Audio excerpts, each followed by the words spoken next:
Muy buenas tardes. En nombre del Instituto Peruano de Arbitraje, les damos la más cordial bienvenida al 8º Congreso Nacional de Jueces y Árbitros IPA 2021. Agradecemos a todas las personas de Perú y Latinoamérica que nos acompañan y se conectan a este evento a través de nuestras plataformas Zoom y Facebook del Instituto Peruano de Arbitraje. A tiempo de dar las palabras de bienvenida e inaugurar el presente congreso, nos acompaña el doctor Carlos Soto Coaguila, quien es socio fundador de la firma Carlos Soto y Asociados con oficinas en Lima y Madrid, fundador del IPA Instituto Peruano de Arbitraje y fundador y presidente del Latin American International Arbitration LIA. Doctor Soto, adelante, tiene uso de la palabra. Muy buenas tardes con todos y todas en territorio patrio y también a todas las personas que nos acompañan de América Latina. Tengan en primer lugar nuestro agradecimiento y reconocimiento al Instituto Peruano de Arbitraje por participar activamente en uno de los eventos más ansiados y más queridos del Instituto Peruano de Arbitraje, que es el Congreso Nacional de Jueces y Árbitros. Es decir, un evento académico que congrega a magistrados del Poder Judicial peruano y a árbitros y abogados de la comunidad arbitral peruana, quienes dialogan de manera respetuosa, objetiva y desde luego también firme sobre diferentes aspectos vinculados a la colaboración y control judicial que existe en el arbitraje. Es el 8º Congreso Nacional de Jueces y Árbitros. Esta saga y esta actividad se inició en el 2014 y vemos pues cómo durante 8 años de manera consecutiva, todos los años, la comunidad arbitral, que desde luego no solo está conformada por árbitros, abogados, peritos, expertos, sino también magistrados. Es importante resaltar la labor de los magistrados, pues quienes encargados de la colaboración y control judicial hacen que el arbitraje peruano funcione y además sea un arbitraje muy reconocido a nivel internacional. Son diferentes los temas que se abordarán durante estos 2 días de intenso intercambio académico y profesional, como las medidas cautelares en el arbitraje, tema muy recurrente y que algunos dirían, pero ¿qué vinculación tienen? Pues el problema se presenta cuando, o mejor dicho, la situación se presenta cuando no existiendo un tribunal arbitral constituido, válidamente constituido, una de las partes no puede quedar en estado de indefensión y si requiere un auxilio judicial a través de una medida provisoria, una medida cautelar, pues tiene que acudir al Poder Judicial. Todos estos incidentes y toda esta temática, pues desde luego hace que se genere una vinculación entre la justicia estatal y la justicia arbitral. La actuación de pruebas, la asistencia o la colaboración que brinda que el Poder Judicial brinda al arbitraje para la actuación de pruebas, por ejemplo, interrogatorio de un testigo o pruebas que se encuentren en el extranjero. El recurso a anulación de laudos extranjeros, cuáles son las causales mayormente alegadas y amparadas por las salas comerciales y las salas civiles. El estándar de motivación de los laudos arbitrales, un tema recurrente pero de actualidad, es decir, este estándar de los laudos arbitrales debe ser igual al de las sentencias o debe tener un estándar distinto, no necesariamente opuesto, digamos particular, propio. El iura novi curia en el arbitraje, los jueces pueden aplicar este principio, cuál es el límite y en todo caso cuál es su vinculación también con la justicia estatal. El reconocimiento y ejecución de laudos extranjeros. En los últimos años hemos sido testigos de cómo el arbitraje se está convirtiendo, el Perú se ha convertido en una sede atractiva de arbitrajes internacionales y fruto de ello también es el incremento de acciones tendientes al reconocimiento y ejecución de laudos extranjeros. Como ven, tenemos una temática variada. Algunos temas por los títulos son recurrentes, pero las problemáticas que se vienen presentando y la casuística siempre amerita un análisis y una reflexión. ¿Y quién es mejor para reflexionar sobre estos temas que los actores de esta colaboración entre la justicia estatal y arbitral, que son los magistrados del Poder Judicial y los árbitros y abogados y peritos integrantes de la comunidad arbitral. No puedo terminar sin agradecer de manera especial la participación desinteresada y colaborativa de los magistrados del Poder Judicial de las diferentes instancias, de la Corte Suprema, de las salas comerciales y también de los juzgados especializados en lo comercial, quienes conscientes de que este es un evento académico y que además tiene por finalidad contribuir a una mejora y a corregir, ¿por qué no?, algunos defectos que se pueda presentar en esta relación de colaboración, pues de manera desinteresada contribuyen en este debate académico. Y desde luego a cada uno de los panelistas, que aproximadamente son 25 expositores, que se han sumado a este 8º Congreso Nacional de Jueces y Árbitros. Y por último, pero no menos importante, a los asistentes, a los aproximadamente 550 personas que se han inscrito para participar en estos 2 días de intenso debate a través de las plataformas Zoom y de Facebook Live. Sin más, dar la cordial bienvenida al doctor Rolando Martel Chang, expresidente de la Corte Superior de Justicia de Lima y actual miembro de las salas comerciales en la Corte Superior de Justicia de Lima, al doctor José Tam, al doctor Manuel Diego Aramburu y al doctor Héctor Campos. Y a todos ustedes también invitarlos a participar activamente, señores asistentes, a través de sus preguntas, comentarios, que el equipo del Instituto Peruano de Arbitraje estará atento para trasladar preguntas y comentarios a todos los miembros o a todos los paneles, dependiendo de los temas. Nada más y muchas gracias y éxitos en este 8º Congreso Nacional de Jueces y Árbitros. Muchas gracias por sus palabras, doctor Carlos Soto, fundador del Instituto Peruano de Arbitraje y fundador del Latin American International Arbitration LIA. Recordamos a todos los asistentes que pueden formular sus preguntas desde la sección de preguntas y respuestas en la plataforma Zoom, así como también en los comentarios desde nuestra transmisión en Facebook. El equipo del IPA recogerá sus interrogantes y las transmitirá a los expositores invitados. Sin más, damos la bienvenida a los expositores del primer panel de este Congreso Nacional de Jueces y Árbitros. En esta ocasión nos acompañan los doctores Héctor Campos García, de Linares Abogado, Manuel Diego Aramburu Izaga, de Aramburu Castañeda Boero Abogados, doctor Rolando Alfonso Martel Chang, de la Corte Superior de Justicia de Lima, y conduciendo la presente mesa virtual nos acompaña el doctor José Tam Pérez, del estudio Rodrigo Elías y Medrano Abogados. Doctor, tiene el uso de la palabra. Adelante. Muchas gracias, Mauricio. Buenas tardes a todos y todas. Bienvenidos a esta primera mesa. La verdad que en nombre de los colegas que están conmigo el día de hoy, estamos muy honrados de inaugurar o ser el primer panel que abre los fuegos en este tradicional Congreso de Jueces y Árbitros, que, como decía el doctor Soto, se espera con muchas ansias, porque si bien, en efecto, tratamos algunos temas bastante clásicos, por decirlo así, o bastante tradicionales, permiten justamente una vez al año, por lo menos, sentarnos a discutir abiertamente de ellos, porque generan además, y eso es lo bonito, que generan casuística, son temas clásicos en teoría, pero en la práctica tienen una vida propia muy activa, y eso hace tan importante esta reunión anual. Y vamos a comenzar con un tema de los más tradicionales, ¿no? Siempre el tema de medidas cautelares siempre está, porque es tradicional, pero al mismo tiempo muy actual, ¿no? Permanentemente estamos hablando y reflexionando y comentando casos referidos a los procesos cautelares.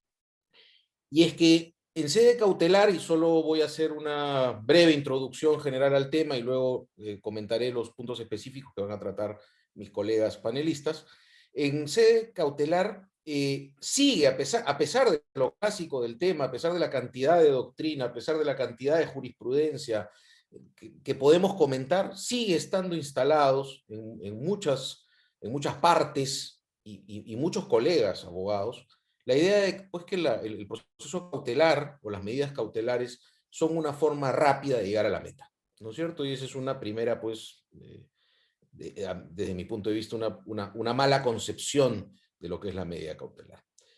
Porque los incidentes cautelares tienen una particularidad, y es que es un incidente que trasciende a las partes. todos los incidentes en realidad trascienden a las partes porque estamos frente o a un juez o a un tribunal arbitral. Pero en materia cautelar hay un especial interés, llamémoslo del juzgador, en términos generales, juez o árbitro o tribunal, porque de lo que se trata es de custodiar, de cautelar, valga la redundancia, la eficacia de esa futura sentencia o laudo. Entonces, por eso digo que en materia cautelar, no solo a las partes les interesa discutir, eventualmente, el despacho de una medida cautelar o no, sino que también hay una suerte, llamémoslo, de interés del juzgador que quiere también preservar su sentencia futura o laudo. Repito, nadie quiere, como siempre se bromea, que una sentencia o un laudo sirvan para ser enmarcados y colgados en una pared. Lo que queremos es que generen un cambio en la realidad, ¿no es cierto? Que se ejecuten. Que aquello que nos pidieron, me pongo en los zapatos del juzgador, y que hemos dado, genere un cambio efectivo en la realidad a través de la ejecución. Y justamente las medidas cautelares sirven para eso, pero como digo, está instalada, y eso genera bastantes malos entendidos, está instalada la idea, pues que pedir una medida cautelar es una forma rápida de llegar a una meta que a veces resulta muy larga de llegar, si es que si es que solamente dependemos del proceso, sea judicial o arbitral, ¿no es cierto? No deberíamos considerarlo un atajo en realidad, ¿no es cierto? Con lo cual generamos otras disfunciones, pues porque lo cautelar es lo principal y el proceso termina siendo lo accesorio en muchos casos, ¿no? No es inusual, los que somos más abogados de parte, recibir a clientes que nos cuentan la problemática y ya tienen en la cabeza, porque algún otro colega se lo dijo, y la cautelar, ¿y cómo conseguimos la cautelar? ¿Y qué hacemos para pedir la cautelar? ¿No? Es la cautelar. Entonces, así se le denomina, la cautelar, porque está instalado que eso es lo importante, la cautelar. No tanto el proceso que viene después, sino la cautelar y obtenerla cuanto antes. Entonces, eso, desde mi punto de vista, es una mala concepción del instituto cautelar y genera pues una serie de distorsiones en el funcionamiento del instituto. Ahora, si ya vamos a la sede arbitral, la sede arbitral es, comparativamente con la jurisdicción ordinaria, es la que más opciones cautelares plantea o nos da, ¿no es cierto? ¿Por qué? Porque cuando estamos en sede cautelar, o cuando tenemos un convenio arbitral, en realidad, y vamos obviamente a ejecutarlo, a aplicarlo, a ponerlo en práctica, y nos planteamos la idea de una medida cautelar, tenemos un abanico bastante más amplio que el que nos presenta el propio Poder Judicial. ¿Por qué? Porque podemos recurrir al Poder Judicial, justamente, antes del inicio del proceso arbitral, atendiendo a los reglamentos más o menos recientes de los centros de arbitraje, los principales centros de arbitraje, a los cuales ya se suma AmCham con su nuevo reglamento. Todos tienen los tres, Cámara de Comercio de Lima, Universidad Católica y AmCham tienen regulado el árbitro de emergencia. Nosotros podemos ir al Poder Judicial, podemos recurrir al árbitro de emergencia y, en tercer lugar, pero no menos importante, por supuesto, ante el tribunal arbitral, que es en realidad quienes van a conocer el proceso que los que finalmente van a resolver la controversia. Entonces, hay tres alternativas, digamos, y no solo tres alternativas, son tres alternativas que se convierten luego en 5 o 6, porque luego vienen los híbridos, pues, ¿no es cierto? Tenemos una legislación que algunos colegas extranjeros se sorprenden, no necesariamente para mal ni para bien, se sorprenden de esta posibilidad de pedir la medida cautelar, obtenerla eventualmente ante un juez, en nuestro caso un juez comercial, por las disposiciones de competencia que todos conocemos, y que una vez constituido el tribunal, el juez tiene que remitir ese expediente cautelar al tribunal, y el tribunal actúa como segundo grado de esta medida cautelar concedida, en caso hubiera oposición o apelación. Incluso la ley va más allá. La ley dice que el tribunal podría, incluso de oficio, revisar lo que se hizo en esa medida cautelar. Podría modificarla, variarla, levantarla total o parcialmente, incluso de oficio, señala la ley de arbitraje, ¿no es cierto? Entonces, lo mismo pasa con el árbitro de emergencia. El árbitro de emergencia no se va a quedar en el proceso. Solo tiene una función temporalísima para resolver aquello que se solicita en vía cautelar, que obviamente lo que sí es verdad es que cautelar o medida cautelar sí tiene una relación con la urgencia, ¿no es cierto?, de cautelar una determinada situación. Entonces, por eso nuestra legislación nos da un abanico grande, y está bien, nos da un abanico grande donde dice, oye, hay urgencia, claro, la constitución del tribunal arbitral cada vez se viene convirtiendo en un momento más largo, donde se presentan muchos incidentes, ¿no es cierto? La práctica, en algunos casos, se está complicando, en el sentido que toma mucho tiempo la constitución de un tribunal arbitral. Entonces, está bien que tengamos al Poder Judicial disponible, porque si no, no tendríamos ante quién pedir una medida cautelar, ante una situación de real urgencia. No como un atajo, como decía al principio, sino en efecto una situación urgente que hay que preservar. Bueno, puedo pedírselo a un juez comercial. O puedo pedirla al árbitro de emergencia. Tiene un costo, obviamente, bastante más alto, pero en fin, hay alternativas. Lo que me refiero es que hay alternativas. Y como digo, el tribunal, en sede arbitral, tenemos todo este abanico de posibilidades. Juez, árbitro de emergencia, tribunal arbitral, mezcla entre uno y otro, juez primer grado, tribunal arbitral segundo grado, árbitro de emergencia, tribunal arbitral. ¿No es cierto? Entonces, se generan varias posibilidades.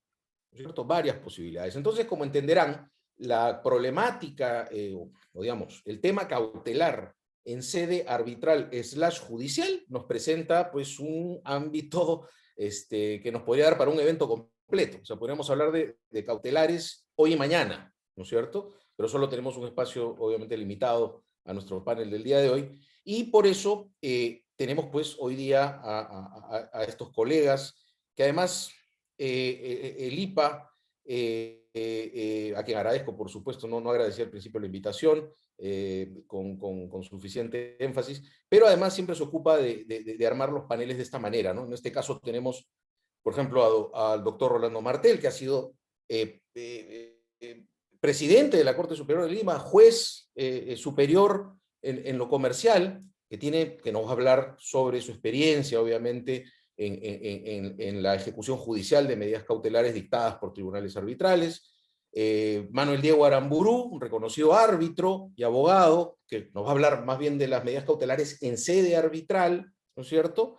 Y el doctor Héctor Campos, abogado de estudio, como yo, que nos va a hablar de un tema también importante, que tiene que ver con los arbitrajes con el Estado, ¿no? La libertad de los árbitros para fijar la contracautela en los procesos en los que el Estado es parte. Como saben todos, parte importante del boom arbitral peruano tiene que ver con los arbitrajes en donde se involucra al Estado. Entonces, como verán, hemos tratado de cubrir diferentes visiones o aproximaciones al tema cautelar. No son todas, por supuesto, porque como digo, nos ocuparía 2, 3 días o una semana probablemente cubrir toda la problemática, pero en fin, trataremos en los siguientes minutos de abarcar lo más que se pueda dentro del tiempo limitado. Entonces, sin más, le doy la palabra al doctor Manuel Diego Aramburu, quien nos hablará primero del ámbito natural, ¿no es cierto? El natural es que la medida cautelar la otorga el tribunal, ese es el ámbito natural, sería lo natural, porque es el tribunal el que va a resolver la controversia. Así que él nos hablará de las medidas cautelares en sede arbitral. Adelante, Manuel Diego. Gracias, José. Gracias, doctor Martel, Héctor, Mauricio y Alipa en general. Esta mesa, la verdad es que es espectacular tener al doctor Martel en la mesa, que además tiene toda la experiencia y definitivamente es una de las personas que en el Poder Judicial no solo más conoce de arbitraje también, sino que más casos ha tenido que resolver de una u otra forma, así que su experiencia es valiosísima. Bueno, este evento que hace el IPA todos los años es, como digo, tal vez de los mejores, de los más esperados, porque se escuchan aquellas voces que no siempre se pueden escuchar, que son las de los jueces, y que nos hablan con libertad, no solamente con libertad personal, sino doctrinaria y de experiencia y de conocimientos, así que es un evento académico súper interesante. Bueno, voy a tocar brevemente dos cositas que dijo el doctor Camper que me parecen súper interesantes, ¿no? La cautelar, un fin en sí mismo. Sí, pues, Sí, pues se busca negociar con la cautelar. La gente quiere la cautelar para negociar a veces. Eso efectivamente no es lo correcto. Y segundo, y que sí es un tema que voy a tratar en detalle, es este problema de largo que existe en la constitución de los tribunales arbitrales. En términos generales, las medidas cautelares arbitrales son herramientas que tienen las partes para proteger o facilitar el arbitraje y el resultado, finalmente el auto. En el sistema arbitral peruano, la competencia de los árbitros para dictar medidas cautelares está contemplada en el artículo 47 como marco general de la ley de arbitraje. Es decir, a diferencia de lo que puede ocurrir con otras legislaciones, en el Perú no es necesario pactar u otorgarle facultades específicas a los árbitros para que puedan otorgar este tipo de medidas. Hay legislaciones en las cuales se requiere que específicamente se autorice a los árbitros a otorgar medidas cautelares. Las medidas cautelares, en general, pretenden o que se mantenga o restablezca el status quo a la espera de que se resuelva la controversia, o que se adopten medidas para impedir algún daño actual o inminente en menoscabo del arbitraje, o que se abstenga de realizar ciertos actos que probablemente ocasionarían un daño o menoscabo del arbitraje, o que se otorgue alguna medida para preservar bienes que sirvan para ejecutar el laudo, o medidas cautelares que sirvan para preservar, elementos de prueba que puedan ser relevantes y pertinentes para resolver la controversia.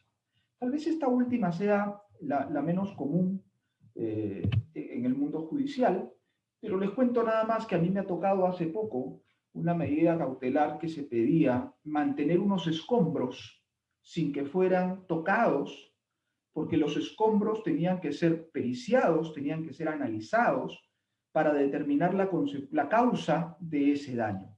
Me pareció súper interesante, nunca lo había visto, y se otorgó una medida cautelar para preservar la prueba y que no se tocaran esos escombros. La ley no le pone nombres, a diferencia de lo que ocurre con las medidas cautelares judiciales. En la ley de arbitraje, las medidas cautelares no tienen nombres. Entonces, yo he visto dictar medidas cautelares y lo he hecho en alguna oportunidad, en la cual no se le pone nombre, no se le dice embargo o no se le dice secuestro. Simplemente se dicta la medida o se establece qué es lo que se quiere hacer con esa medida y de hecho funciona. El tribunal debe pronunciarse sobre la medida siempre que le sea solicitada. Las medidas cautelares no se otorgan de oficio. Una diferencia importante en cuanto al procedimiento para el otorgamiento de medidas cautelares en el proceso judicial y en el mundo arbitral es que en el arbitraje la regla general es que el pedido cautelar se pone en conocimiento de la otra parte para que manifieste lo que estime conveniente a su derecho. Mientras sabemos que en el Poder Judicial la regla es que no se pone en conocimiento de la otra parte, simplemente se otorga y luego uno es notificado cuando se ejecuta la medida.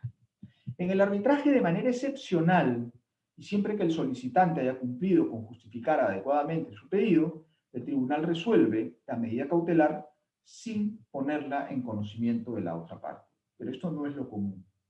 La gran mayoría de tribunales arbitrales notifican a la otra parte la cautelar para que hable al respecto de ella y manifieste lo que considera a su derecho. Eso es en realidad porque la estructura de los arbitrajes técnicamente o están diseñados para ser entre empresas y no entre personas. Así es la estructura en general. Y es mucho más difícil para una empresa dilapidar su patrimonio, salvo que estuviera en riesgo y bueno, el tribunal puede tomar una decisión en ese momento. Ahora bien, una medida cautelar puede ser solicitada antes de la constitución del tribunal arbitral al Poder Judicial, pero también durante el arbitraje. En el primer momento, como dije, antes de la constitución del tribunal arbitral, normalmente se solicita al Poder Judicial. Pero, como dijo el doctor Tam, existe ahora la figura del árbitro de emergencia cuando estamos sometidos a un arbitraje institucional y el reglamento de esa institución lo permite. Me voy a detener un rato, un momento, en lo que es el árbitro de emergencia. Si la parte solicita una medida cautelar ante el Poder Judicial, Primero, se aplican las reglas establecidas en el Código Procesal Civil. Sin embargo, la pregunta sería, ¿qué sucede durante el proceso cautelar cuando el tribunal arbitral se constituye? De acuerdo a la ley, al artículo 47, las partes pueden informar al juez acerca de la constitución del tribunal arbitral y solicitar la remisión de los actuados al árbitro, perdiendo el juez la competencia y pasando al tribunal arbitral porque ya está constituido. Y acá hay un tema que es bien interesante, y es que el tribunal arbitral adquiere competencia aun cuando no tuviere el expediente. O sea, inmediatamente el tribunal arbitral es competente para resolver esa cautelar aun cuando no le hubieran llegado los actuados. Las partes pueden proporcionárselos. Ahora, si la medida ya fue resuelta por un juez y está, por ejemplo, en apelación, el tribunal arbitral también es competente para resolver esa, entre comillas, apelación porque se convierte en una reconsideración. O sea, se reconduce y la apelación se adecúa a la naturaleza del arbitraje y la resolverá el tribunal arbitral como una reconsideración. Este mismo artículo 47, en el inciso 6 y 7, otorgan competencia al tribunal arbitral para modificar, sustituir o incluso dejar sin efecto las medidas cautelares otorgadas por el Poder Judicial, incluso de oficio, como dijo el doctor Tam, e incluso cuando hubieran quedado firmes. De oficio, evidentemente, para hacer una cosa así, tendrán que haber surgido circunstancias que ameriten que el tribunal arbitral tenga que tomar una decisión de ese tipo. Y aquí voy a entrar a ver lo del árbitro de emergencia, porque hay que tener en cuenta que es muy importante ver los plazos. Pues la consecuencia de una medida cautelar en sede judicial en un arbitraje o la consecuencia de la ejecución de una medida cautelar en sede judicial frente a un arbitraje es que dentro de los 10 días de ejecutada la medida tenga que iniciarse el arbitraje. El arbitraje se inicia con la solicitud arbitral, así que en principio eso no debería ser un problema. Pero la ley también nos dice que si el tribunal no se constituye en 90 días de dictada la medida, en uno u otro caso, caduca la medida de pleno derecho. Hemos sabido, como digo, hablar del árbitro de emergencia. Y en relación a las medidas cautelares solicitadas al árbitro de emergencia, debemos indicar que la ley de arbitraje no contempla ni regula esta figura. Pero los reglamentos de los centros de arbitraje más importantes del Perú lo hacen, al igual que la Cámara de Comercio Internacional y muchas instituciones internacionales. El árbitro de emergencia es una persona que normalmente es designada por una institución arbitral involucrada en la administración del arbitraje que otorga medidas provisionales antes de la formación del tribunal arbitral, que en definitiva es el tribunal de fondo que resolverá la controversia. Es importante resaltar que los árbitros de emergencia, a diferencia de los de fondo, no son elegidos normalmente por las partes, sino por las instituciones arbitrales. Pero ello no es un problema, porque cuando las partes se someten a los reglamentos de los centros de arbitraje, todo eso está regulado y por tanto acceden, aceptan, dan su consentimiento para que así sea. El decreto legislativo 1071, la ley de arbitraje, solamente habla de medidas cautelares ante el Poder Judicial y medidas cautelares ante el tribunal arbitral una vez que éste está constituido. Entonces, ¿cómo haríamos para que calce el árbitro de emergencia? En realidad, en mi opinión, lo que ocurre es que sí se constituye un tribunal arbitral. Y esto es así aceptado por las partes al someterse a este tipo de arbitraje bajo el reglamento que contempla esta posibilidad, pues la ley no impide que sean dos tribunales diferentes el que resolverá uno la medida cautelar y el segundo el fondo. No está prohibido, lo que no está prohibido por la ley está permitido. Y por tanto, si las partes voluntariamente se someten a ese reglamento y ese reglamento contiene esa posibilidad, no veo que sea un problema porque efectivamente considero que se constituye un tribunal arbitral. El árbitro de emergencia existe principalmente porque no siempre es conveniente solicitar medidas cautelares al Poder Judicial. Celeridad, confidencialidad y hasta especialidad.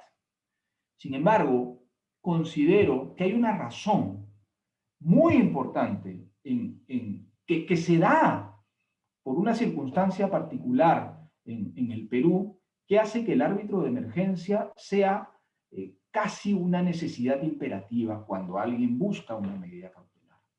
Y es el problema de los 90 días para constituir un tribunal arbitral y quede este firme y constituido. ¿Por qué? Por lo que se comentó anteriormente también, cada vez es más difícil constituir un tribunal arbitral. Podemos tener un convenio arbitral que nos amarre. Puede haber mala fe de las partes y de los árbitros asociados a un carruseleo de nombramientos. Yo nombro a uno, vencido el plazo renuncia, nombro a otro, no acepta, se vence el plazo. Recusaciones frívolas. Comienzo a plantear recusaciones para que el tribunal no se pueda constituir, porque si tengo al árbitro recusado no van a nombrar presidente. Dilaciones innecesarias, reclamarles revelaciones adicionales y abusivas, o simplemente no me pongo de acuerdo para designar al presidente o comienzo a poner trabas para designar al presidente, y eso hace cada vez más difícil constituir un tribunal arbitral en 90 días, lo que puede ocurrir o lo que puede generar que la medida cautelar que tanto esfuerzo costó y que de repente tan prolijamente otorgó el Poder Judicial se caiga, y se caiga por caducidad, porque en 90 días no pude constituir un tribunal arbitral porque hay mala fe en las partes, en estos árbitros, o simplemente porque tengo un convenio arbitral mal redactado que genera que el tribunal arbitral no pueda constituirse. Bueno, esta traba de los 90 días o este problema de los 90 días no existe con los árbitros de emergencia. Entonces, con los árbitros de emergencia no tenemos este riesgo, no tenemos esta situación, no tenemos este problema. Igual que ocurre en las medidas cautelares judiciales, los árbitros van a analizar si es que hay apariencia del derecho invocado, van a analizar si es que hay un tema de necesidad de otorgar una medida inmediata porque hay un riesgo en el tiempo, y se analizará si la medida es congruente o adecuada. El tribunal, y no me voy a meter en este tema porque me imagino que el doctor Campos va a tratarlo, y es el tema de las medidas, de las acciones de garantía, o perdón, de las contracautelas en los arbitrajes del Estado. Pero otorgar una contracautela es una decisión que toman los tribunales arbitrales también y puede o no exigirla. Y aquí quiero quiero decir un detalle que es muy importante, el tema de la contracautela. Ya me ha pasado y sí lo quiero resaltar porque es un problema. Si yo tengo una medida cautelar y me han otorgado una contracautela, ¿cómo hago, si gano el arbitraje, que esa contracautela se me pague, se me otorgue, se me entregue? ¿Qué ocurre? Si yo ese tema no se lo pedí al tribunal arbitral, el tribunal arbitral, una vez que emita su laudo y me dé la razón, no va a ser competente. Ya no va a poder ejecutar esa contracautela.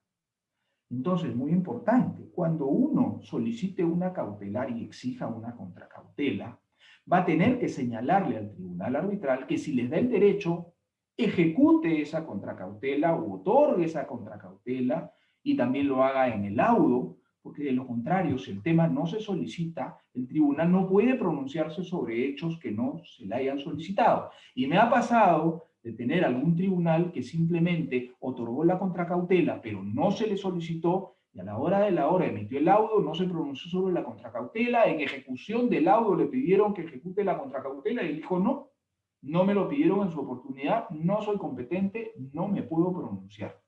Así que hay que tener mucho cuidado con ese tema, porque en realidad, como los tribunales arbitrales cada vez más se cuidan mucho en qué resuelven, cómo lo resuelven, y si eso ha sido controvertido, si ustedes quieren que esa contracautela se les otorgue, si al final ganan el arbitraje, porque eventualmente el hecho de que les den o que les impongan un cautelar en contra no necesariamente implica que van a perder el arbitraje, si lo ganan y quieren hacerse esa contracautela, esa indemnización, tienen que plantearlo al propio tribunal arbitral como un tema que debe ser resuelto. Les digo, ya lo he visto, por lo menos una oportunidad clarísima donde el tribunal dijo, no me lo pediste, no te lo doy. Y una vez que el laudo emitido, el árbitro dejó de ser competente. Así que el tema terminó ahí. Y señores, por eso es que es tan distinto, a la vez de similar, lo que puede ocurrir en una medida cautelar judicial de arbitral. Yo recomiendo hoy día mucho el árbitro de emergencia, si es que van a plantear una medida cautelar, porque el tema de los 90 días para constituir un tribunal arbitral se ha convertido en un problema de verdad serio hoy día, y si no tienen un buen convenio arbitral que lo someta a una institución arbitral, que tenga la fuerza para en 90 días tener un tribunal arbitral, si por casualidad su convenio arbitral no es bueno, van a tener problemas. Así que cuídense mucho cuando celebren un convenio arbitral para que vean esta posibilidad y la puedan utilizar cuando la necesiten. Bueno, muchas gracias, es lo que tenía que decirles. Muchas gracias, Manuel Diego. Muy interesante lo que comentas de la contracautela, y quizás antes, no sé si alguno de los panelistas tiene algo que decirle a Manuel Diego o ya lo van diciendo en sus respectivas presentaciones. ¿Sí? Ok, perfecto. Entonces, en aras de avanzar, pero ya que lo tocó Manuel Diego, y para que no se me escape la idea, le pregunto a Héctor, o le suelto la pregunta, a ver si de repente ya la tiene resuelta, pero coincido con lo que dice Manuel Diego en la pérdida de competencia que puede generar un problema al momento de la ejecución de la contracautela. Y la pregunta sería, ¿pero pierdo el derecho de reclamar los daños producidos por el despacho de una medida cautelar? ¿Eso lo puedo reclamar judicialmente, ya que perdí el derecho de hacerlo? No perdí el derecho de hacerlo, sino que perdí al tribunal, ya no tengo tribunal que me lo resuelva. Entonces, pero se ha generado daños, esa medida cautelar generó daños que justamente no, al declararse infundada, digamos, la demanda, no debieron generar, ¿no es cierto? Pero se generaron. Entonces la pregunta es, eso no es que pierdo el derecho, pierdo la posibilidad de pedir su ejecución ante el tribunal arbitral, pero ¿cómo haríamos? Sería la pregunta que le hago anticipadamente a Héctor, que es el tema que va a tocar, que tiene que ver, como adelante, con la libertad pues, de los árbitros de fijar la contracautela en estos procesos arbitrales contra el Estado. Adelante, Héctor. Sí, muy buenas tardes. Te agradezco por la pregunta, José, y empiezo antes de la presentación a tratar de esbozar un poco de la respuesta, sin perjuicio de que en la exposición trataré de abordarlo. Y es que este tema de la contracautela es un tema muy cercano a mí. De hecho, mi investigación para obtener el título de abogado a través de una tesis fue precisamente el régimen de la responsabilidad civil del que pide una medida cautelar y que es garantizado por una contracautela en el régimen del proceso civil. Y yo coincido con lo que señala José, en el sentido de que efectivamente el régimen de la contracautela, si bien es cierto, tiene una articulación a nivel procesal o a nivel arbitral, implica instituciones de derecho privado, implica el concepto de indemnización, implica el concepto de garantía, implica el concepto de caución, como refuerzo de esos posibles daños que se generen como resultado de la ejecución indebida de la medida cautelar. Entonces, el hecho de que a nivel arbitral no se pueda ejecutar o realizar el cobro de la contracautela no impediría o que se pierda el derecho a solicitar esa indemnización, porque el derecho existe.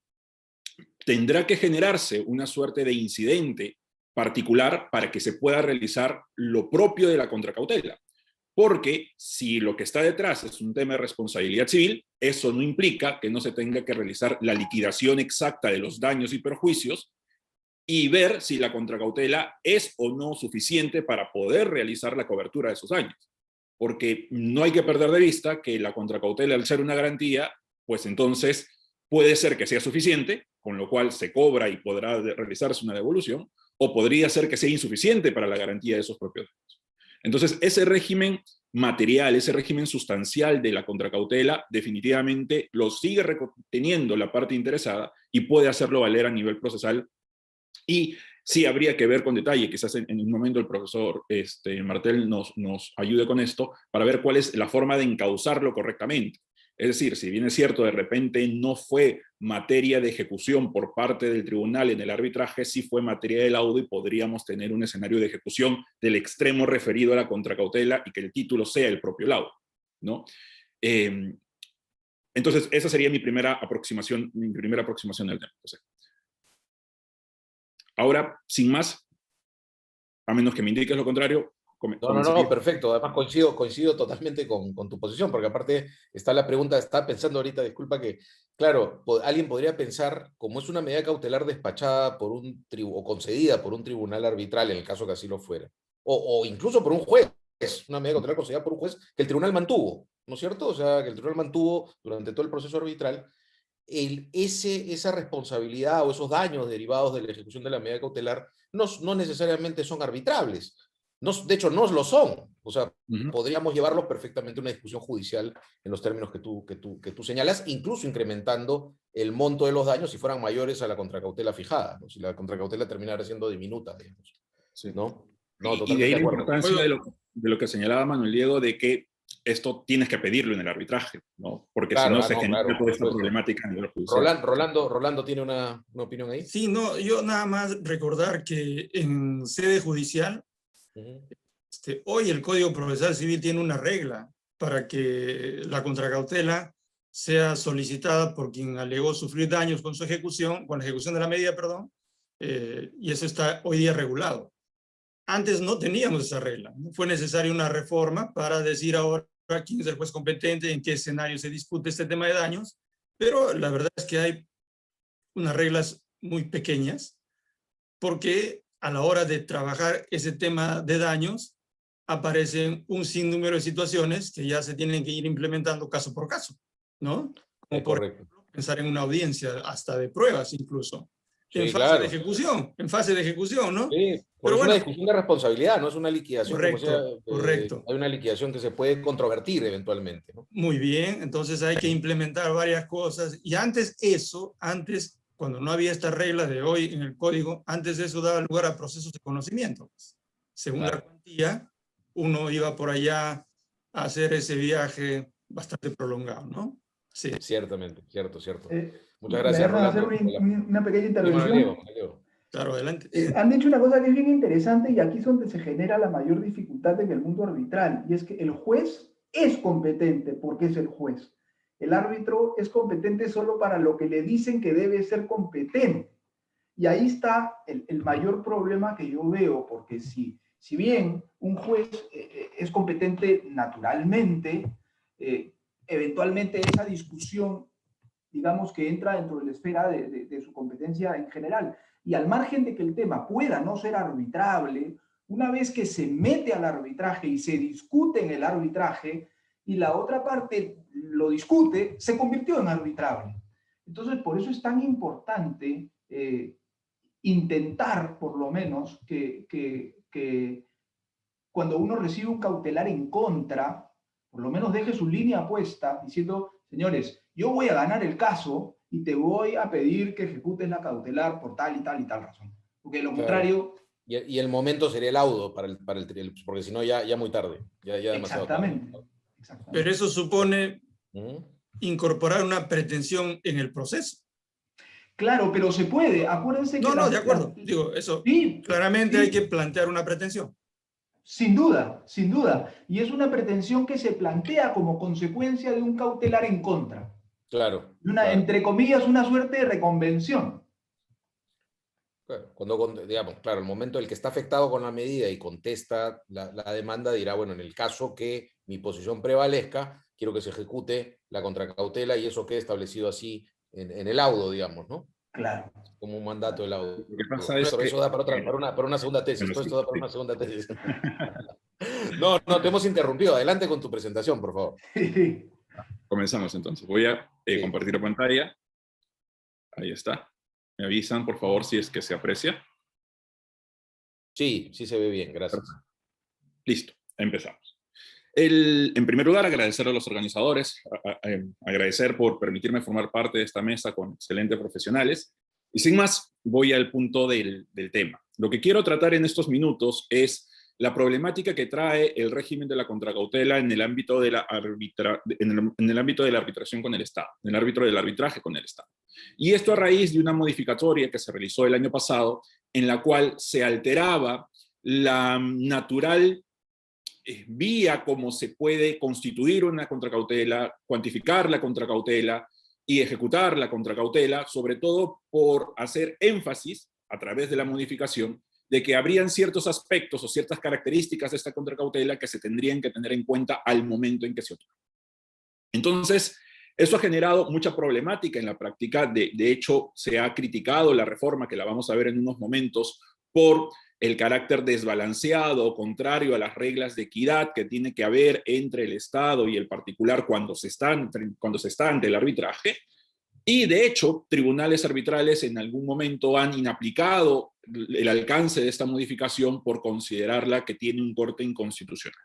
Entonces, lo que quiero hacer en primer lugar es esbozar y mostrar cuál ha sido el ámbito de la modificación, luego ver cuáles son los problemas que tiene esta modificación y finalmente plantear algunas alternativas de solución, y solo eso, alternativas de solución frente a este problema, para poder establecer cuál es el real alcance de la modificación. Si es que en realidad es necesario tener que hablar de una inconstitucionalidad o de una ilegalidad respecto de este régimen de la contracautela, o si es posible vía interpretación encontrar soluciones intermedias. Sin más, este es el ámbito de la modificación. El decreto de urgencia 020-2020 dispuso un cambio, en realidad un añadido, al artículo 8 en su numeral 2. Y en concreto, lo que dijo este artículo 8, numeral 2, me permito leerlo, es lo siguiente. En los casos en que el Estado peruano es la parte afectada con la medida cautelar, se exige como contracautela la presentación de una fianza bancaria, patrimonial solidaria, incondicionada y de realización automática, en favor de la entidad pública afectada por el tiempo que dure el proceso arbitral. Sigue. El monto de la contracautela lo establece el o la juez o jueza, el tribunal o el tribunal arbitral ante quien se solicita la medida cautelar. Dicho monto no debe ser menor a la garantía de fiel cumplimiento. La ejecución de la carta fianza se establece conforme a lo resuelto por el juez o la jueza o el tribunal arbitral según corresponde. Si uno aprecia el ámbito de la modificación, podrá darse cuenta que, en primer lugar, estamos frente a medidas cautelares que solicita la parte que se enfrenta contra el Estado y son requerimientos precisamente para esa parte que solicita la medida cautelar ante el Estado. Y hay dos características de esa medida cautelar solicitada, o mejor dicho, de esa contracautela solicitada. En primer lugar, una particular forma de constitución de la contracautela, que es esta fianza bancaria solidaria incondicionada y de realización automática. Y, en segundo lugar, la forma cómo es que se tiene que cuantificar la contracautela.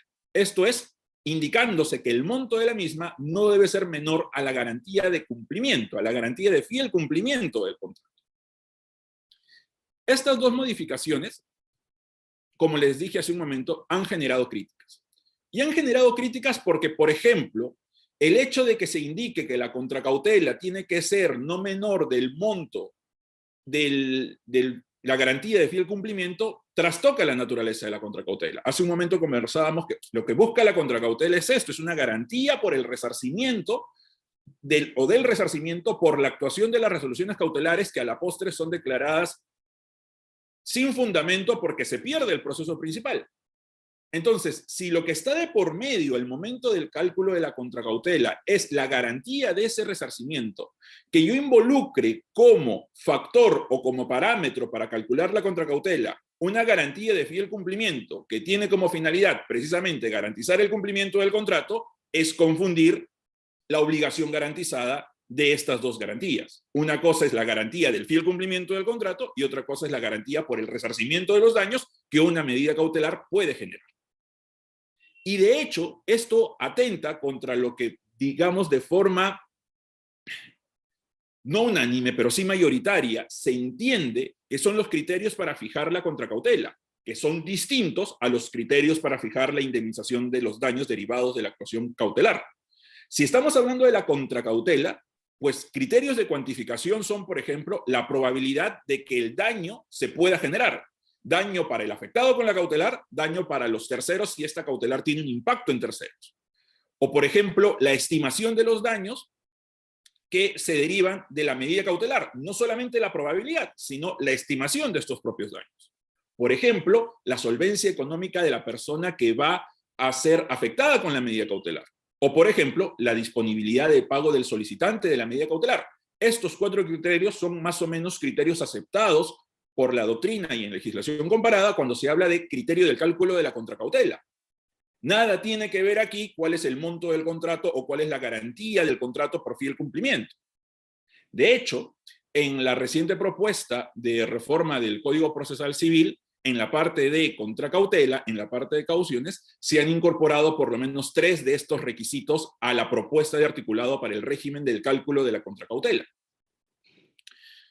Y no solo eso, porque si vemos la figura establecida por el cálculo de la contracautela en el decreto de urgencia, vemos que se fija un monto de contracautela abstracto, cuando no hay nada más concreto que fijar ese monto, porque el monto de la contracautela responde al caso concreto y a un análisis prospectivo del crédito indemnizatorio que se realice en ese caso en particular.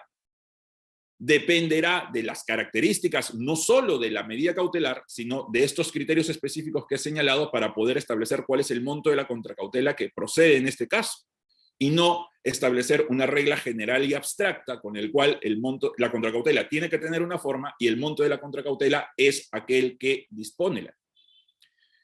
Entonces, frente a esta situación, una primera reacción por parte de la comunidad entendida en el arbitraje ha sido precisamente el apelar a la ilegalidad o inconstitucionalidad, desproporcionalidad de este régimen cautelar, como les digo, lo que ha justificado que se inaplique este régimen para algunos casos arbitrales en concreto. Yo particularmente, si bien es cierto, soy partidario de siempre realizar una lectura y la necesidad de realizar una lectura en clave constitucional de cualquier disposición, siempre creo yo que antes de pasar a ese punto, es necesario ver si vía interpretación podemos encontrar algunos matices para encontrar cuáles son las normas que subyacen a esas disposiciones. Y si vemos un poco esto, ¿no?, las normas que subyacen a estas disposiciones, yo creo que, y esta es mi propuesta, podemos no solo prestar atención a lo que quiso el legislador, que dicho sea de paso es solamente un parámetro ilustrativo de interpretación no determinante, sino a cuál es la foto final después de la propuesta.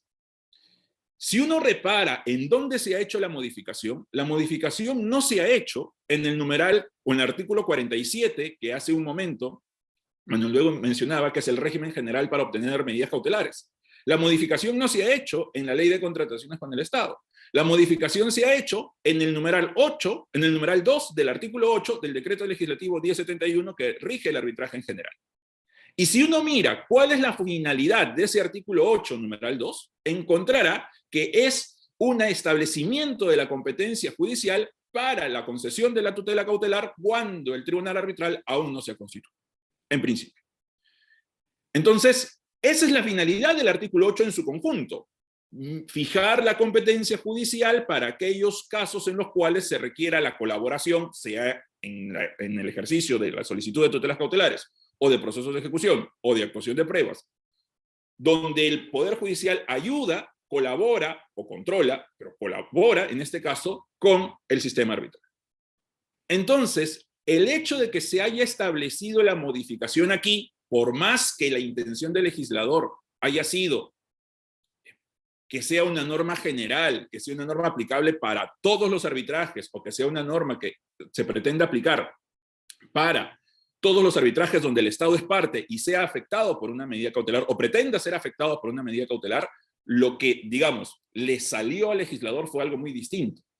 Porque si dejamos la interpretación literal y vamos a una interpretación sistemática, pues entonces el alcance de la modificación solamente estaría relacionado con aquellas medidas cautelares que se soliciten en principio antes de la constitución del tribunal arbitral que va a conocer el fondo de la controversia.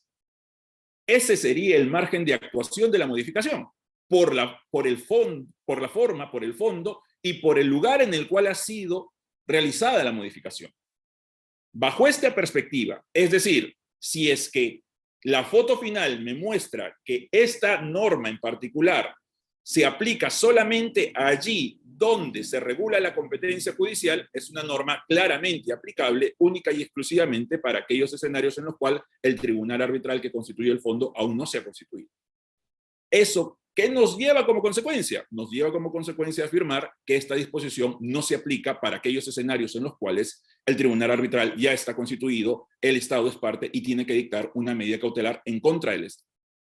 Repito, y hay que tener mucho énfasis en esto. El artículo 47, numeral 1, que es el que establece los criterios para el otorgamiento de las medidas cautelares en el arbitraje, no ha sido modificado. Y si no ha sido modificado esta disposición que regula la tutela cautelar en el arbitraje, no se encontraría, bajo esta propuesta, no se encontraría razón para que exista alguna limitación en los árbitros al momento de dar la contracautela como correlato de la medida cautelar. Evidentemente, esta propuesta no está libre de cuestionamientos y no está libre de críticas. Porque claro, alguien podría razonablemente decir, oiga, pero el decreto de urgencia dice que esa contracautela se aplica no solo para cuando el juez o jueza dispone la cautelar, sino también cuando el tribunal arbitral dispone la cautelar. Entonces, si estamos hablando de un tribunal arbitral, tendría que ser el tribunal arbitral que conoce el fondo. Un intento de respuesta en esta lectura restrictiva que estoy haciendo de la modificación del decreto de urgencia 20-2020 sería que al tribunal arbitral al que se está haciendo referencia es el tribunal arbitral que no conoce el fondo, sino es el tribunal arbitral constituido a través de la figura que se mencionó hace un momento del árbitro de emergencia. Y adicionalmente habría que tener en cuenta una cuestión adicional, y es que tal como ha sido redactada la modificación, nosotros podríamos continuar planteando no solo un régimen de excepcionalidad, sino además un régimen de residualidad para esa limitación. ¿Por qué? Porque si las partes han optado por un arbitraje institucional y en este arbitraje institucional existe un reglamento arbitral que tiene su propio régimen para la emisión de medidas cautelares como para la tramitación de la contracautela, pues entonces estas disposiciones desplazarían a un régimen general que precisamente es supletorio respecto de la voluntad de las partes. Entonces, en ese escenario, ¿en qué caso se podría aplicar la modificación? Repito, cuando el tribunal arbitral que conoce el fondo no se ha constituido, cuando hay un árbitro de emergencia, si es que las partes se han sometido a un arbitraje institucional y están optando por este mecanismo, o en todo caso, cuando ha habido un arbitraje ad hoc y este arbitraje ad hoc ha contemplado una figura de árbitro de emergencia, lo cual ciertamente es residual en la práctica. Entonces, bajo estas coordenadas interpretativas, la propuesta es leer de una forma excepcional y residual la modificación establecida en el artículo 2020. Repito, la finalidad puede haber sido muy loable y fue esta finalidad de tratar de reducir los problemas de corrupción que subyacen a la tramitación de arbitrajes donde el Estado puede ser parte. Pero la forma de enfrentar ese problema no pasa por una lectura amplia de la modificación. Con esta posición restrictiva se puede más bien lograr efectivizar la tutela cautelar a la que tiene derecho la parte que se enfrenta en un arbitraje con el Estado y que luego de que seguramente se ejecutaron garantías, se resolvió contrato, tiene la necesidad de recurrir a la tutela cautelar en el arbitraje y no tiene que tener una valla de acceso más allá de lo razonable para que pueda efectivamente mantener su situación jurídica estable. Eso es lo que quería conversar con ustedes. Creo que me he ceñido al tiempo asignado y les agradezco mucho por su tiempo y atención. Muchas gracias, Héctor. Realmente interesante el tema y las aristas que se pueden presentar. Y nuevamente, siempre estamos corriendo contra el tiempo, a pesar que nos daría muchas ganas de discutir muchos temas. Pero bueno, le doy el pase al doctor Martel, que como señalé va a exponer sobre la ejecución judicial de las medidas concedidas por el tribunal, pero bueno, su conocimiento, como dijo Manuel Diego, es bastante, creo que más amplio, y es uno de los jueces que conoce más y entiende más el tema arbitral, y creo pues que tenerlo, como dijo Manuel Diego, tenerlo en este panel creo que nos va a dar mucha información importante, así que le doy el pase para que haga la última intervención del panel y veremos luego, ojalá quede algún tiempito para comentar un poco entre nosotros o responder alguna pregunta. Adelante, doctor. Gracias, doctor Tam. Yo muy contento de estar en esta mesa de expositores, profesionales reconocidos y solventes, ¿no? En las cosas y ejercicio que llevan adelante. Y por supuesto también muy agradecido con el IPA por haberme cursado la invitación para estar una vez más en estos eventos que, bien han dicho ustedes, son sumamente valiosos para el sistema de solución de controversias en el país, ¿no? Esa es la idea. Que jueces y árbitros tenemos roles perfectamente delimitados por la ley, es verdad. Pero la labor de ambos se complementa a la hora de pensar en un sistema de justicia en el país. Y ahí está la importancia. Nosotros somos conscientes en la judicatura de esta idea y por eso aceptamos gustosamente asistir a estos eventos para compartir información, para que se enteren de lo que se hace desde los despachos judiciales, que es una buena manera de transparentar el servicio de justicia que tanto queremos que termine siendo así, ¿no?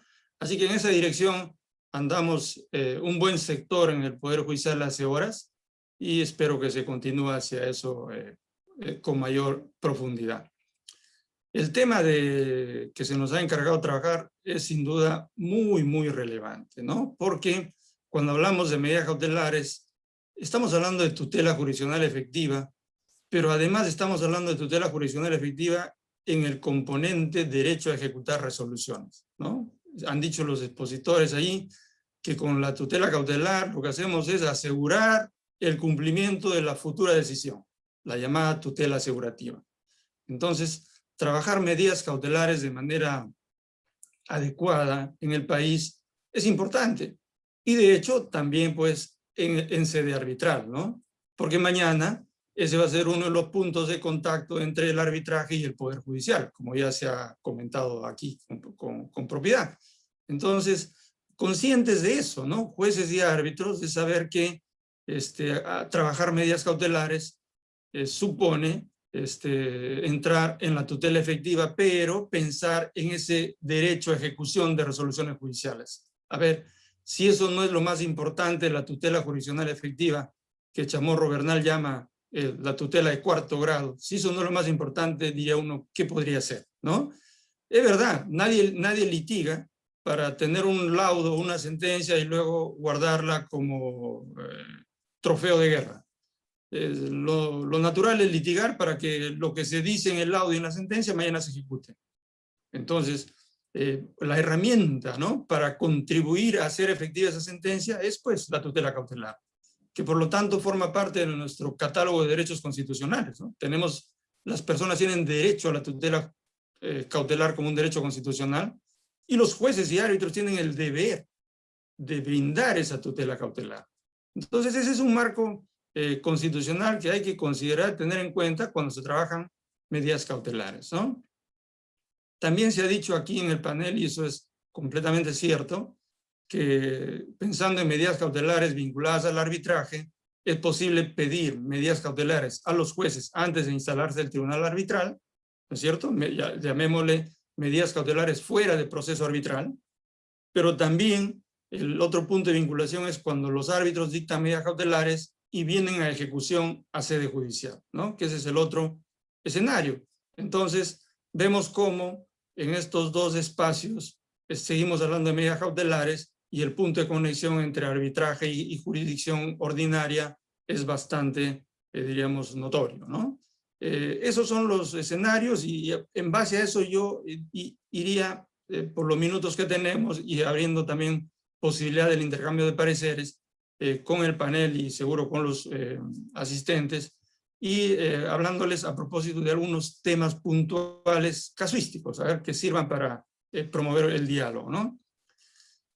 Una primera cuestión es, ¿hasta cuándo se llama medida cautelar? ¿Y por qué hago esta pregunta? Que puede ser muy obvia para muchos, pero a partir de la casuística no parece ser tan obvia. Hemos tenido pedidos de ejecución de medidas cautelares presentadas por quienes han recibido una resolución arbitral en la fase de ejecución, o sea, después de emitido el laudo. ¿De acuerdo? Se dictó el laudo, un buen día, pasó el tiempo, y aparece una resolución que le llaman medida cautelar. Y ese pedido luego es traído a sede judicial para ser ejecutado. Entonces, claro, el rótulo que le ponen es ejecución de medida cautelar dictada en sede arbitral. Y esa es una primera pregunta que siempre nos hemos hecho los jueces. ¿Es acaso esta, en verdad, en sentido estricto y técnico, una medida cautelar? O ya cuando se afectan bienes y derechos en la etapa de ejecución, ya no recibe ese nomen juris, ¿no?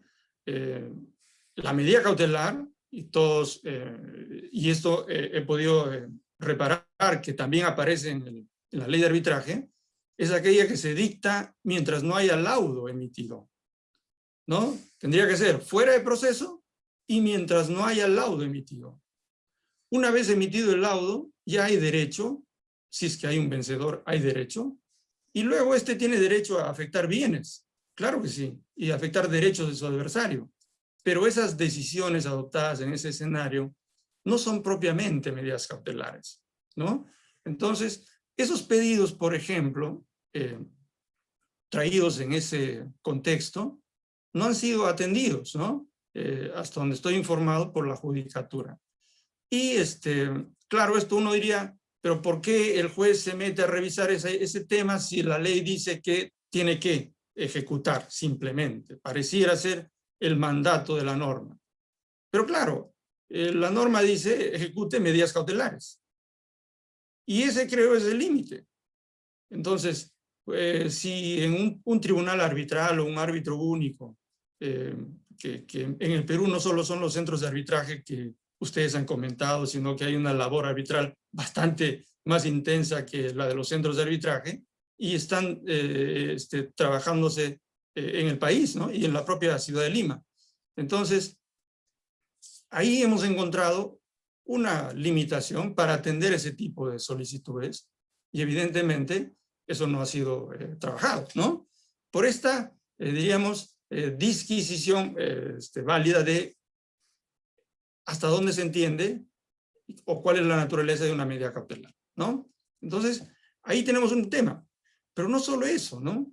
Allá donde los árbitros han decidido en la etapa de ejecución no solo dictar medidas cautelares, sino incluso han hecho algo más.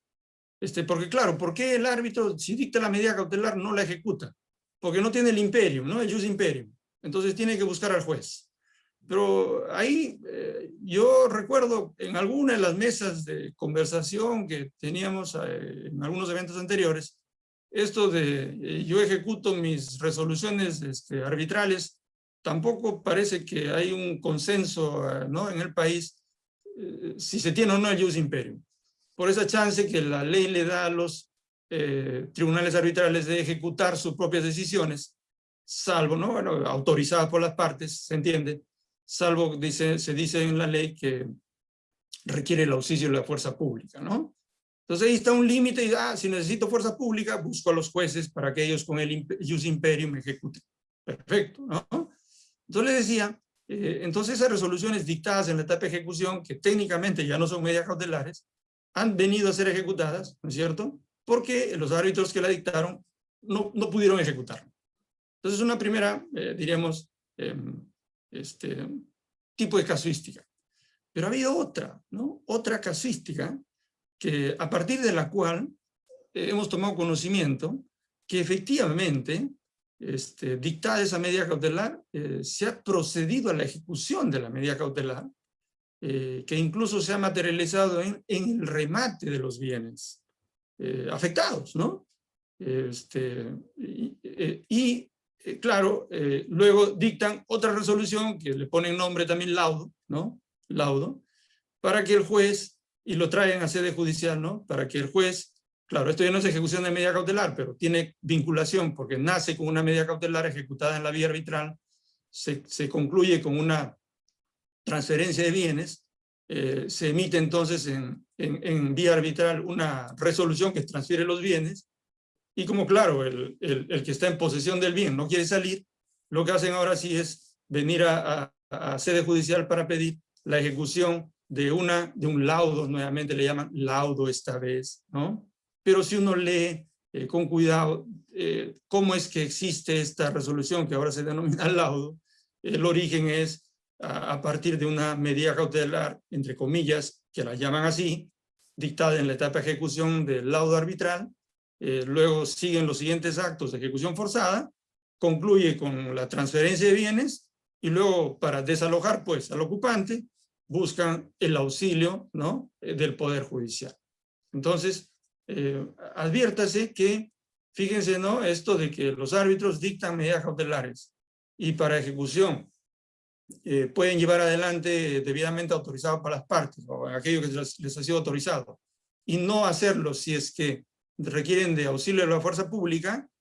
Bueno, a raíz de la casuística que les comento, pareciera que hay una operatividad un poco distinta de esta fórmula que la ley tiene, ¿no? Que la ley tiene.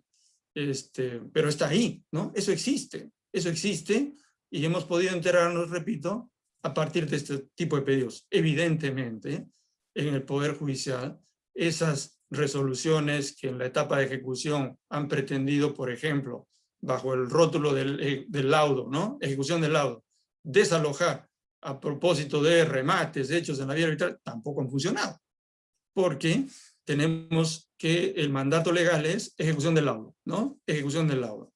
Entonces, estas prácticas arbitrales lo que hacen es revelan que de pronto las reglas en la materia cautelar, ¿no?, que se tienen en la ley misma, no sé si sean insuficientes o no, pero como que entienden ellos que algo de esa práctica viene albergado. Yo les he comentado, por razón de tiempo, 2 situaciones y les acabo de decir, eso no ha funcionado en el Poder Judicial, ¿no? La noticia que tenemos, que aquí en las Cortes de aquí de Lima, ¿no?, los juzgados y salas de Lima, eso no ha prosperado porque, vuelvo a la idea originaria, ¿no? La ley dice a los jueces, colaboren en ejecución de medidas cautelares. Entonces, hay que entender todos qué es una medida cautelar y cuándo recibe esta denominación. Si pretendemos ejecutar cosas distintas a la medida cautelar, entonces eso ya es un asunto distinto, un asunto absolutamente distinto. Luego, cuando ya alguien quiere ejecutar la medida cautelar con ayuda judicial, ¿no?, auxilio judicial, el artículo 48 de la ley de arbitraje habla de 2 supuestos, ¿no?, el del incumplimiento de la medida o si se requiere de ejecución judicial, ¿no?, puede venirse al Poder Judicial.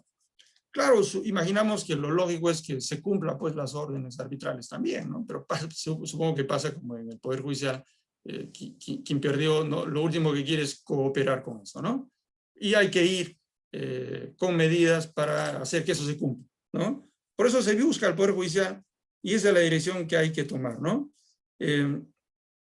Más adelante, en el numeral 3 dice, la autoridad judicial no tiene competencia para interpretar el contenido de los alcances de la medida cautelar, etc.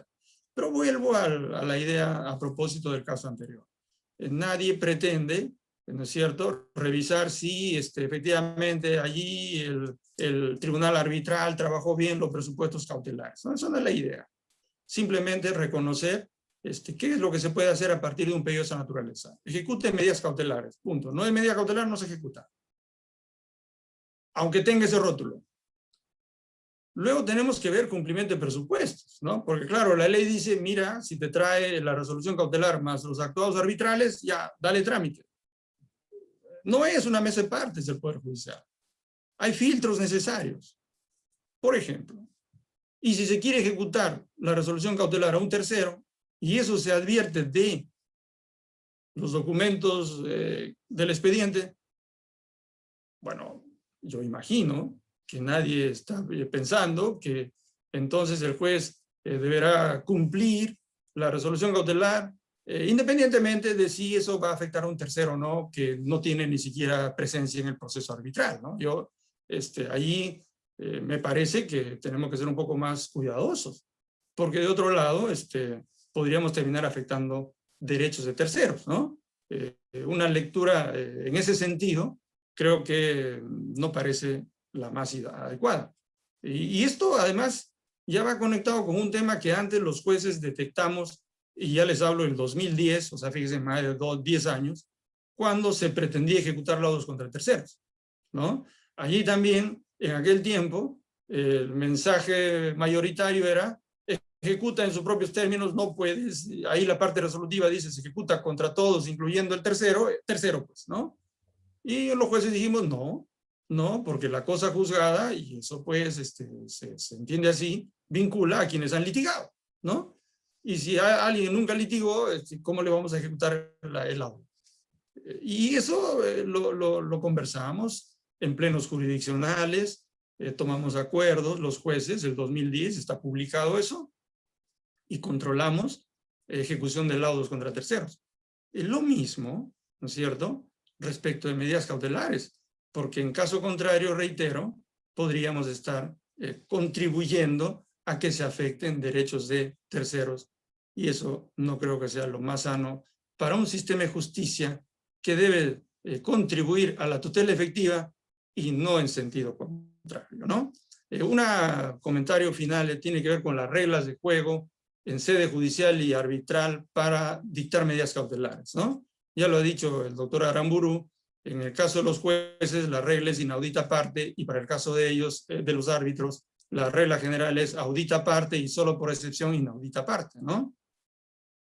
Pero intuí a raíz de su explicación que, y corrígeme si me equivoco, ¿no? En todo caso es un comentario personal, que si la idea con la tutela cautelar es ser efectivos, ¿no? O sea, brindar tutela oportuna, útil, o sea, ahora, cuando sea útil. La pregunta ahí es, ¿no?, si eso es así cuando se comunica al otro que si alguien quiere afectar tus bienes y derechos. Dijo él, claro, cuando son empresas, eso probablemente es muy lento, sería muy complicado que ellos rápidamente dilapiden, creo que la palabra que utilizó. Entonces pregunto, ¿y si fueran personas naturales, eso podría ser mucho más propicio, ¿no? Quizá eso ayude a que los árbitros, entonces, trabajando en materia cautelar, revisen, ¿no?, el trámite que debieran darle para que la tutela cautelar siga siendo, como lo decía Calamandrei, ¿no?, el instrumento del instrumento. Porque si no, esto sería, de repente, otra vez, una ilusión más, ¿no? Porque no fuimos efectivos y no logramos, cautelar los derechos de quien tiene la situación jurídica de ventaja, ¿no? De quien tiene la situación jurídica de ventaja.